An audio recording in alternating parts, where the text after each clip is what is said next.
ایک حدیث کا مفہوم ہے کہ اللہ کو اس طرح یاد کرو کہ لوگ تمہیں دیوانہ کہیں. دیوانگی کو اعتدال سے کیا تعلق؟ بڑے مزے کی بات یہ ہے کہ دیوانگی کے پیٹرنز اور ڈائمینشن ذرا جدا ہوتے ہیں. وہ آپ نے سنا کہ وہ کیا نام تھا اس کا، ملا نصر الدین کا، کہ موصوف ایک جگہ کھڑے تھے اور پاگل مشہور تھے، تو دوسروں کا آٹا اٹھا کے اپنے تھیلے میں ڈال رہے تھے. تو لوگوں نے کہا کہ ملا یہ کیا کر رہے ہو؟ کہتے میں پاگل ہوں. تو انہوں نے کہا اگر پاگل ہو تو اپنا آٹا دوسرے تھیلے میں کیوں نہیں ڈالتے؟ تو انہوں نے کہا اب اتنا بھی پاگل نہیں.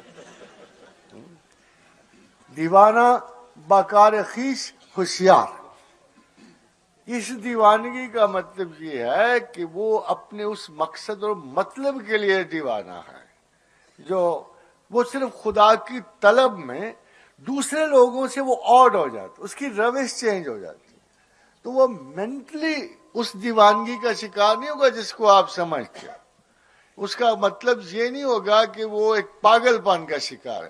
وہ لوگوں کی نظر میں دیوانہ ہوگا کہ یہ رسم و راہ دنیا کو بالکل اگنور کر کے یہ عجیب و غریب طرز جو ہے اپنائے ہوئے ہے.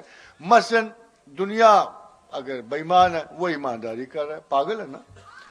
اگر دنیا جو ہے بہت زیادہ کھا رہی ہے وہ بہت کم کھا رہا ہے، اسے کہیں گے یہ یا تو بھوکا پاگل ہو جائے گا، کچھ کھا تو صحیح.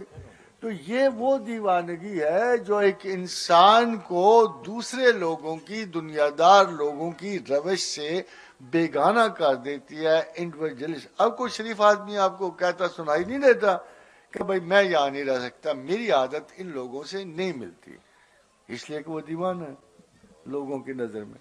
Everybody is going to hunt him, taunt him, sacrilege اس کی ہوگی، اس کی ذلت ہوگی، اس کو stupid سمجھا جائے گا. مگر وہ اپنے مقصد میں اتنا ہوشیار ہے کہ ہر روز تو بڑا مشہور ہے. کس روز تہمتیں نہ تراشا کیے ادو، کس روز تہمتیں نہ تراشا کیے ادو، کس دن ہمارے سر پہ نعرے چلا کیے. لوگ تو کرتے رہیں گے اور دیوانہ سہتا رہے گا.